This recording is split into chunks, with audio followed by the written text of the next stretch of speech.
constat à présent, Marguerite. Toujours pas assez de filles dans les filières scientifiques. 25% seulement, et ce chiffre ne bouge quasiment pas. C'est tout le problème. La ministre de l'Éducation veut que cela cesse et lance un plan filles et maths. On l'écoute. On ne peut pas se satisfaire d'avoir seulement 25% de filles dans les formations pour les métiers d'ingénieur et les métiers du numérique. Et on peut d'autant moins s'en satisfaire qu'on stagne à ce niveau-là depuis le début des années 2000. Donc c'est pénalisant pour les femmes qui n'accèdent pas ou qui accèdent moins à des métiers qui sont rémunérateurs. Et puis c'est pénalisant pour le pays parce que globalement, on sait qu'on ne forme pas assez d'ingénieurs. C'est pour ça que moi j'ai lancé le plan filles et maths avec un message à toutes les jeunes filles. Prenez votre place, on a besoin de vous. Vous réagissez avec nous, Mohamed Nassiri, bonjour. Vous êtes professeur de mathématiques au lycée et dans le supérieur, spécialisé dans les inégalités de genre, filles-garçons.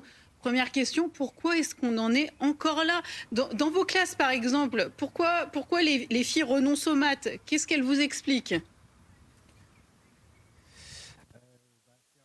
Malheureusement, alors, faut savoir, c'est important de le comprendre, c'est un phénomène on a de moins en moins de filles, en fait, et également de garçons qui déjà font des mathématiques. La réforme du lycée, en fait, a accentuer en fait les personnes qui abandonnent les mathématiques entre la seconde et la première, et puis la première et la terminale. Mais elle a également aussi du coup accentué les inégalités de genre. Donc il y a moins de filles, hein. On est notamment sur une fille sur deux qui abandonne les mathématiques entre la première et la terminale, tandis que pour les garçons c'est 1 sur 4. Donc c'est un vrai problème. Effectivement, avant on avait moins de filles qui faisaient des mathématiques, mais normalement si vous avez connu ce système-là, c'est ce qu'on appelait les terminales scientifiques, les terminales S. En fait, on avait 3 composantes de discipline. On avait les mathématiques, on avait les SVT, et on avait les sciences, donc sciences et vie de la Terre et sciences de la vie de la Terre et sciences physiques et chimiques. Et donc il y avait cette triplette scientifique qui faisait qu'en fait on arrivait à garder les filles jusqu'en terminale. Aujourd'hui, comme il y a un choix qui peut être fait d'abandonner les mathématiques et l'informatique, qui restent des disciplines qui sont très sélectives, notamment parce que Madame Borne parlait justement des ingénieurs. Donc les mathématiques restent une discipline notamment pour entrer dans les classes préparatoires pour pouvoir après passer les concours d'école d'ingénieurs. Donc si on n'a plus de filles justement, donc si elles abandonnent les mathématiques en amont, forcément en fait on ne les retrouvera pas par la suite. Et donc après le pourquoi elles abandonnent, alors c'est multifactoriel comme problème, hein. C'est pas que l'école, c'est sociétal comme souci. On a notamment par exemple les filles parfois qui ne se reconnaissent pas. Votre retour de terrain, après, puisque vous les fréquentez au quotidien, ces élèves. Vous voyez bien quel est le discours dominant. C'est justement ça. En fait, il y a par exemple... Oui, bien sûr. Et par exemple, les filles ne s'identifient pas, par exemple, dans des métiers mathématiques ou informatiques, parce que si là maintenant je demande à quelqu'un de penser, même à vous, hein, si je vous demande de penser à une personne qui fait de l'informatique, la première personne qui va vous venir en tête, c'est peut-être, je sais pas, un geek à lunettes derrière un écran. C'est pas forcément une fille ou une femme qui fait de l'informatique. Donc il y a aussi un souci de rôle modèle. D'ailleurs, c'est une des mesures proposées par Elisabeth Borne de jouer sur ces rôles modèles-là. Et après, donc ça c'est un des premiers leviers. Et puis après, il y a aussi, quand on a des retours de terrain, on a par exemple notamment des choses comme quand les classes où il y a une majorité de garçons dans une classe, ça donne pas nécessairement envie à une fille d'aller dans une classe où il y a que des garçons. Moi, je peux vous faire un retour de terrain de la semaine dernière où une élève de terminale qui est partie faire des évaluations en informatique à l'université pour l'année prochaine m'a envoyé un message en me disant en fait, Monsieur Nassiri, vous avez raison, c'est vrai que c'est quand même étrange d'arriver dans une salle où il y a pratiquement que des garçons.